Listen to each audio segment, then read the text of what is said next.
महाभारत में वर्णित कथा के अनुसार द्रौपदी एक ऐसी महिला थी जो अन्याय और अत्याचार सहकर चुप नहीं रह सकती थी। द्रौपदी के पिता तथा पांचाल के राजा द्रुपद ने द्रौपदी का निर्माण केवल एक ही उद्देश्य से किया था, कुरु राजवंश को नष्ट करने के उद्देश्य से। ऐसा इसलिए क्योंकि कुरु राजवंश ने द्रोण को संरक्षण दिया था, जिन्होंने अपने शिष्यों पांडवों और कौरवों की सहायता से पांचाल राज्य पर विजय प्राप्त की थी तथा पांचाल का विभाजन किया था।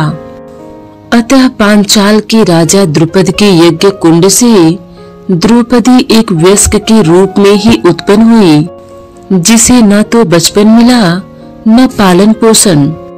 कहा जाता है कि द्रौपदी के स्वयंवर में दुर्योधन ने हिस्सा नहीं लिया था। इसके पीछे वजह यह थी कि दुर्योधन कलिंग की राजकुमारी भानुमति से विवाह कर चुका था। उसने राजकुमारी से वादा किया था कि वह दूसरा विवाह नहीं करेगा। दुर्योधन ने अपना वादा निभाया भी। वेद व्यास ने द्रौपदी को उनके बचपन में ही यह बता दिया था कि उनके 5 पति होंगे। तब द्रौपदी ने वेद व्यास की बात को यह कहकर नकार दिया था कि उनके समाज में जिस स्त्री के 1 से अधिक पति होते हैं उसे समाज निकृष्ट समझता है और उनके पिता कभी ऐसा नहीं होने देंगे। द्रौपदी का स्वयंवर होते हुए भी असल मायनों में वह स्वयंवर नहीं था। द्रौपदी के पिता ने यह शर्त रख दी थी कि जो राजकुमार मछली की आंख पर निशाना लगाएगा वही राजकुमारी का वरण कर सकेगा। ऐसे में द्रौपदी का वर किस्मत को चुनना था।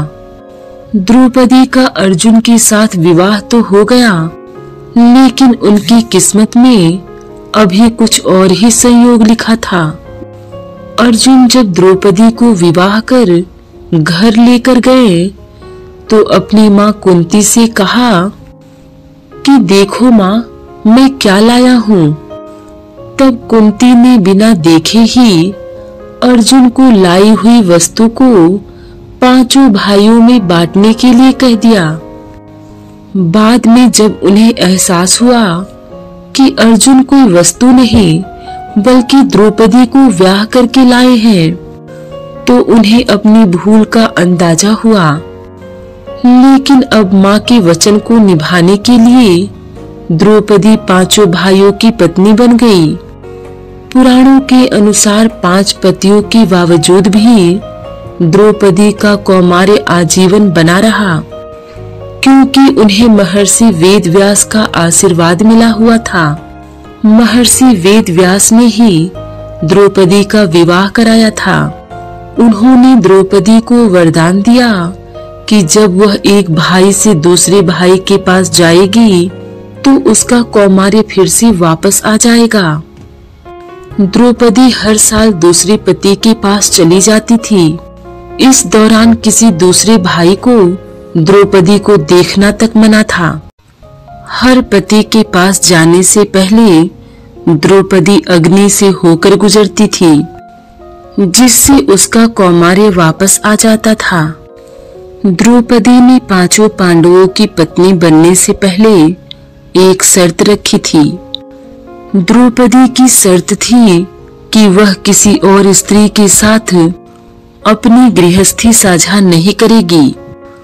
उस समय बहुविवाह प्रथा के बावजूद पांडव इंद्रप्रस्थ में दूसरी पत्नियां नहीं ला सकते थे। हालांकि अर्जुन बाद में द्रौपदी की सहमति से अपनी दूसरी पत्नी सुभद्रा को लाए थे। श्री कृष्ण की सलाह से द्रौपदी ने सुभद्रा को अपने घर में जगह दे दी थी। द्रौपदी हर साल दूसरे पति के साथ रहती थी। द्रौपदी 5 पांडवों की पत्नी थी, लेकिन वह 5 पतियों को एक समान प्यार नहीं करती थी। वह सबसे ज्यादा अर्जुन से प्रेम करती थी, लेकिन दूसरी तरफ अर्जुन द्रौपदी को वह प्यार नहीं दे पाई, क्योंकि वह श्री कृष्ण की बहन सुभद्रा से सबसे ज्यादा प्रेम करते थे। सभी पांडवों ने द्रौपदी के अलावा भी विवाह रचाए, लेकिन द्रौपदी की शर्त के मुताबिक इंद्रप्रस्थ नहीं लाए। द्रौपदी जब किसी एक पांडव के साथ होती थी तो अन्य पांडव यात्रा पर अपनी दूसरी पत्नियों के पास चले जाते थे। द्रौपदी का जब भरी सभा में चीरहरण कर अपमान किया जा रहा था तो द्रौपदी को अपने पतियों पर बहुत भरोसा नहीं था, फिर भी उसने मदद की गुहार लगाई। द्रौपदी के अपने 5 पतियों पर भरोसा न करने के पीछे ठोस वजह थी। द्रौपदी का जब जयद्रथ ने अपमान किया था तब भी पांडवों ने जयद्रथ से अन्याय का बदला नहीं लिया।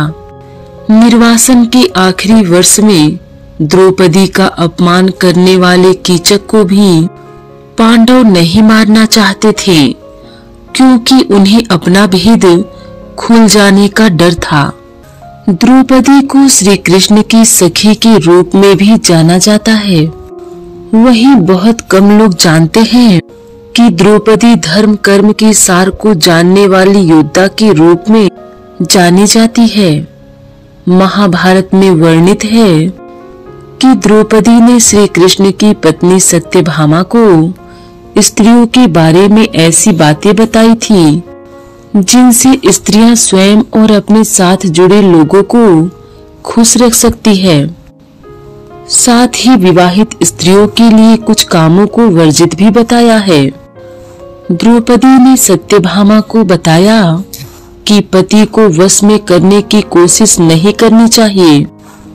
कुछ स्त्रियां पति को वश में करने के लिए तंत्र मंत्र औषधि आदि का प्रयोग करती हैं, जो कि नहीं करना चाहिए, क्योंकि ऐसा प्रेम कभी स्थायी नहीं रहता। जो समझदार स्त्रियां होती हैं, वह अपने परिवार के सभी रिश्तों की पूरी जानकारी रखती हैं, क्योंकि एक भी रिश्ता भूल गए तो वह रिश्ता पारिवारिक संबंध बिगाड़ सकता है। गलत आचरण वाली स्त्रियों से मित्रता नहीं करनी चाहिए। स्त्री को कभी भी कोई ऐसी बात नहीं कहनी चाहिए जिससे किसी का अपमान होता है।